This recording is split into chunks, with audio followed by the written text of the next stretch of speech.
Firstly, you're going to have to forgive this beard and this moustache and all this mess at the moment. For some reason, someone in a group of friends decided that it'd be a great idea if we didn't shave throughout this whole quarantine thing. And I agreed because I'm a So, the plan as it stands at the moment is, on the 1st of August, I'm going to set off from Sheffield and walk to Spain. The problem with that is, I can't plan walks, I don't go walking, I don't know what to do. Do I still buy a map? Do I get apps on my phone? How do you practice? I don't know any of this.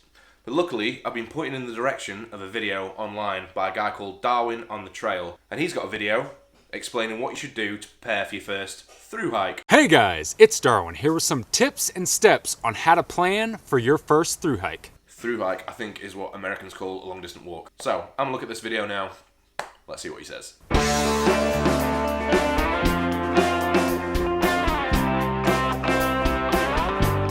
I get questions all the time on where do I start? How do I start putting everything into motion, and what are the steps I need to take if I'm thinking about taking 4 to 6 months wandering off into the woods and doing my first long distance hike. All right, so number one is pretty simple. Pick a trail.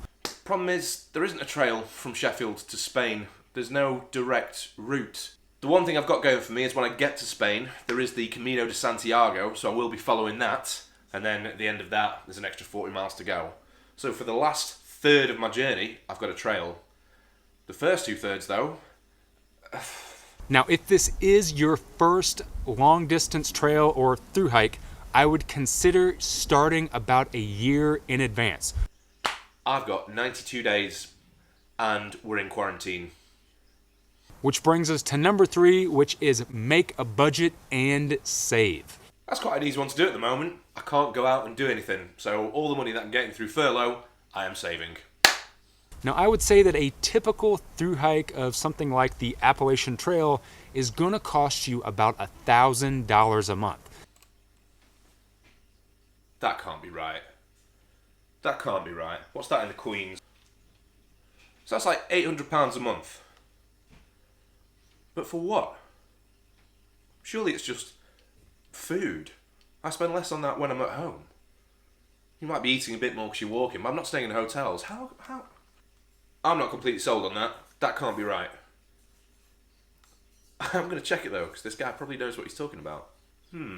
Number 4 is get your gear. So you have a year to figure out what gear is gonna work best for you. Start doing research on what types of gear that you might need for the certain hike that you're doing. I've looked into this a bit. As I said, I don't walk, I don't hike. What I did do is go to Go Outdoors in Sheffield and find one of the most helpful people I've spoken to about this whole thing. I wish I could remember his name. But if anyone knows me, I can't remember my friends' names at the best of times. First thing I did was when I walked in, said I was walking to Spain, and I said I need some hiking boots, and he went, no you don't, you want hiking shoes. Talked me through that whole process. There's tons I didn't know, and they were really helpful, especially that one guy in particular. I wish I could remember his name. The only thing I've really got left to do now is buy tent and poles, I think. Number 5 is hike. Man, that sounds simple, but again, you would not believe how many people I've talked to on the trail that said that they had never really went hiking. They had done day hikes, but they had never really been out on the trail for a night. We're in quarantine! Number 6 is throw your plans out the window.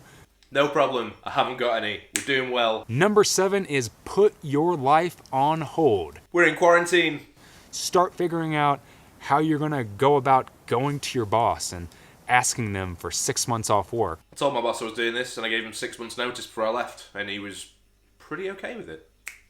So now that you have spent a year figuring out what type of trail that you want to hike, you've saved all this money and you know what your budget is, you have all your gear dialed down, you've been doing all of these hikes and getting yourself in shape mentally and physically, it's time to put your life on hold. Hey guys, number 8 is the most exciting one, and that is hit the trail. Fingers crossed that on the 1st of August I can set off. If it's going to be later than that, I'm just going to set off at a later date. I wouldn't like to, because I don't want to be hiking in winter, but it's a small problem. It's a small problem. I'll do it. As soon as this is down, if it's not the 1st of August, I'm setting off. That was a cool video to watch. I'm not sure if it's answered all my questions. It's actually given me a couple more questions which I need to figure out now, especially about savings. I'm going to link this guy's channel down below. It was quite informative, and all his videos are quite useful, especially for a hiker. Just one quick last one from me. I'm doing this for the mental health charity Mind Sheffield. I'm going to put a link to my fundraiser down below, and I'm also going to put a link to their website, because during these crazy times, people will be going through a lot of stuff. It'd be worth giving them a call or even writing to them if you need to. They're a very, very helpful charity. That's it for this time. Catch you in a bit.